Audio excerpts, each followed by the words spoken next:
Have you ever found yourself in this situation? You've been eagerly looking for a pair of pants you love, but when you finally try them on, the waistband is so tight that you can't even button them up. It feels suffocating. What can you do? Throw them away? That would be such a waste. After all, the style and color suit you perfectly. It's really a shame to give them up just because of a small issue at the waist. But don't worry, a tight waistband is actually an easy fix. Just a little cutting and sewing, and your pants will look as good as new. Now let's take a look together. First, lay the pants flat on a table. Find the center point of the waistband. Next, take out a pair of scissors. Pay close attention to the back of the waistband. There's usually a belt loop there. First, carefully remove it. Where are you from? Please leave a comment to let me know. Then, put the removed belt buckle back. Use a needle to temporarily secure it just below the waistband. This will make the next steps easier. Now take some tailor's chalk or a marking pen. Mark the left and right sides of the belt loop you just removed. Make sure the distance on both sides is equal.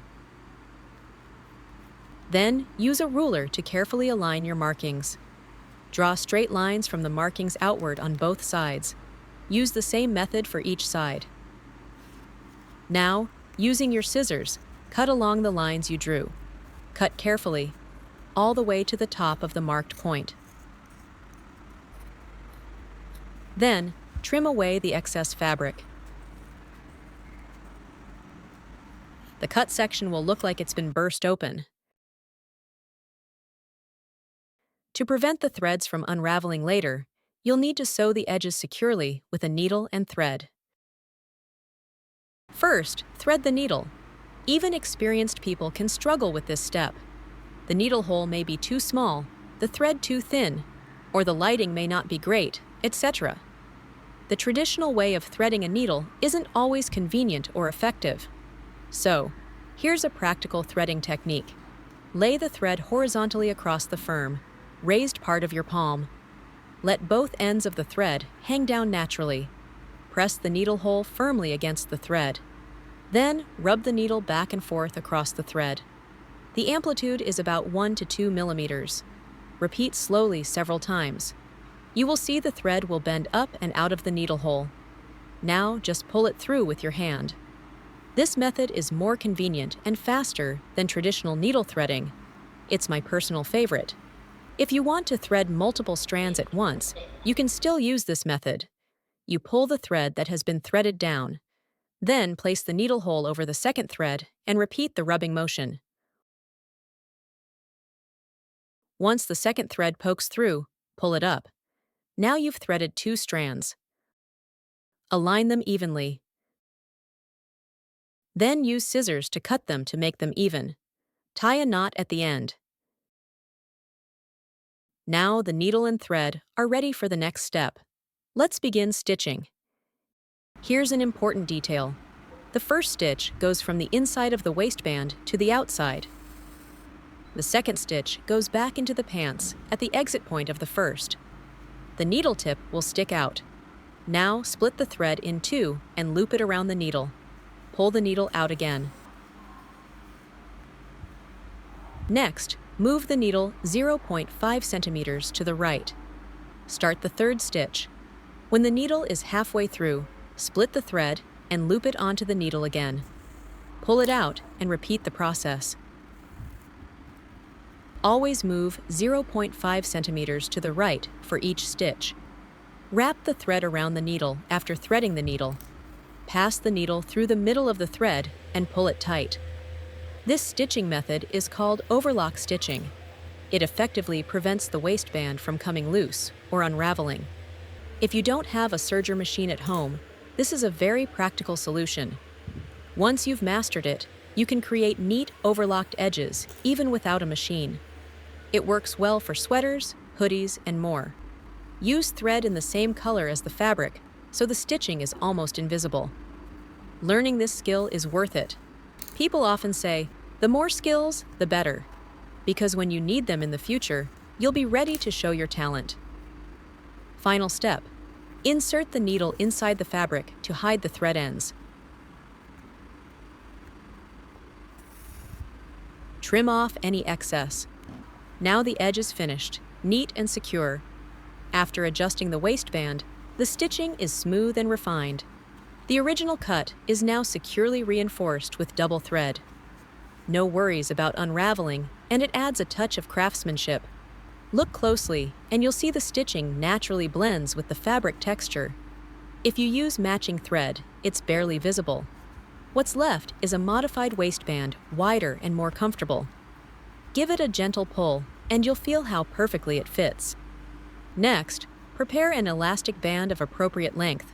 Compare it with the waistband on both sides. Then, place it evenly on the inside. Hold it securely in place by hand and begin stitching. Insert the needle into the elastic from the inside out. Then, sew upward in a parallel direction on the right side. Next, return the needle and thread from the left to the initial stitch point. Repeat the stitching upward in parallel on the right side and back across to the left side. This stitching method helps the elastic fit snugly into the waistband. Through these back and forth stitches, the elastic is held firmly in place.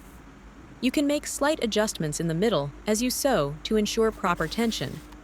Make sure the elastic stays straight and doesn't twist during sewing. Each stitch should be placed securely along the pre-aligned path. When sewing around the corners, you can slow down to check if the elastic lies flat. Once confirmed, continue sewing in the same manner. As you approach the end, add a few extra stitches to reinforce it. Repeat the same on the other side. First, secure one end of the elastic. Insert the needle from the inside out. Alternate stitching steps from left to right. While sewing, pay attention to the symmetry of stitches on both sides. Finally, add a few more stitches to ensure everything is tightly secured. As the needle and thread move between the elastic and the waistband gradually becomes fixed with an elastic stretch. After sewing both sides, gently pull the waistband and feel the perfect elasticity. This improved pair of pants now offers custom-fit comfort. It not only solves the issue of a tight waist, but also breathes new life into old clothes. Next, take the waistband belt loop that you removed earlier, align it with the waistband, and stitch it back securely along with the elastic. Ensure the loop sits flush with the body of the pants. It's nice to know that we see each other all over the world. If you haven't subscribed to my channel yet, you can subscribe by clicking the subscribe button. It's great to see your support. Finish off the seam. Then use scissors to carefully trim any excess threads to keep everything neat and tidy. At this point, all the steps for improving the waistband are complete. A pair of old pants with a tight waist has been transformed into stretchy, comfortable pants with just a few simple tailoring steps. Each step is enjoyable. It turns the regret of discarding old clothes into a delightful surprise. So next time you face ill-fitting clothes, don't be so quick to throw them out. Try these tricks. You might unlock the joy of turning discarded items into treasures. The wisdom of life is never far away. It lies within the sparks of sewing and tailoring, waiting for you to discover. The video ends here. If you have any comments, please leave a comment below. If you find the video interesting, please give me a like. Don't forget to share it with your relatives and friends. Remember to subscribe to the channel. Thank you for your support. Goodbye. See you in the next video.